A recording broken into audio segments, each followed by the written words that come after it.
വെളിപ്പാട് പുസ്തകം 3-ാം അധ്യായം 19-ാം വാക്യം. എനിക്ക് പ്രിയമുള്ളവരെയൊക്കെയും ഞാൻ ശാസിക്കുകയും ശിക്ഷിക്കുകയും ചെയ്യുന്നു. നീ ജാഗ്രതയുള്ളവനായിരിക്കുക, മാനസാന്തരപ്പെടുക.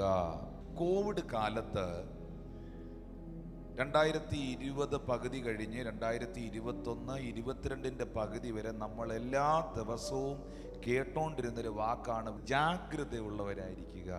ജാഗ്രതയുള്ളവർ സാമൂഹിക അകലം പാലിക്കുക, മാസ്ക് ധരിക്കുക, സാനിറ്റൈസർ ഉപയോഗിക്കുക. എന്തിനാണ് ജാഗ്രത? നീ ജാഗ്രതയുള്ളവനായിരിക്കണമെന്ന് പറയുന്നത് ദൈവത്തിന് വേണ്ടിയല്ല, നീ നശിക്കാതിരിക്കാൻ വേണ്ടിയാണ്. അതുകൊണ്ട് വേദപുസ്തകം വ്യക്തമായി രേഖപ്പെടുത്തിയിരിക്കുന്നു, എനിക്ക് പ്രിയമുള്ളവരെയൊക്കെയും ഞാൻ ശാസിക്കുകയും ശിക്ഷിക്കുകയും ചെയ്യുന്നു.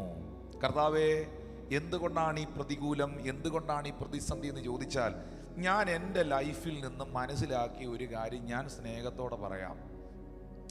ദൈവത്തിന് ഒരുത്തനെ ആവശ്യമുണ്ടെങ്കിൽ, ദൈവത്തിന് ഒരുത്തനോട് ഒരു സ്നേഹമോ ഒരു ദൈവിക പദ്ധതിയോ അവനെ സ്വർഗത്തിൽ എത്തിക്കാൻ ദൈവത്തിന് പ്ലാൻ ഉണ്ടെങ്കിൽ, അവൻ എന്തെങ്കിലും ഒരു തെറ്റ് ചെയ്താൽ അവന് തന്നെ മനസ്സിലാക്കി കൊടുക്കണ്ട, നീ അത് ചെയ്തുകൊണ്ടാണ് നിനക്കിതുണ്ടായത്. മനസ്സിലാവുന്നുണ്ടോ? അപ്പോൾ നിങ്ങളപ്പോൾ മറ്റു ചിലരെ നോക്കുമ്പോൾ അവർക്ക് ഒരു കുഴപ്പമില്ല. ഇവരെന്തെല്ലാമായി കാണിക്കുന്നേ, ഇവരെങ്ങനെയായി ജീവിക്കുന്നേ, ഇവരിതെല്ലാം കാണിച്ചു കൂട്ടിയിട്ടും അവനൊരു കുഴപ്പമില്ലല്ലോ. സ്തോത്രം. നിങ്ങൾ ഒരു കാര്യം മനസ്സിലാക്കുക, ജീവിതത്തിൽ എന്തെങ്കിലും ഒരു കുറവ് സംഭവിക്കുമ്പോൾ ദൈവം തമ്പുരാൻ നമ്മളെ തിരുത്തുന്നെങ്കിൽ, കർത്താവിൻ്റെ വചനം നമ്മളെ കറക്റ്റ് ചെയ്യുന്നെങ്കിൽ, ദൈവദാസന്മാരെ അയച്ച് നമ്മളോട് പറയിക്കുന്നെങ്കിൽ, എഴുതി വെച്ചോ, നിന്നെ സ്വർഗത്തിൽ എത്തിക്കാൻ ദൈവത്തിന് പദ്ധതിയുണ്ട്.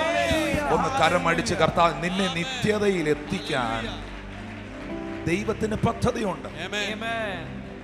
Hallelujah, hallelujah, hallelujah.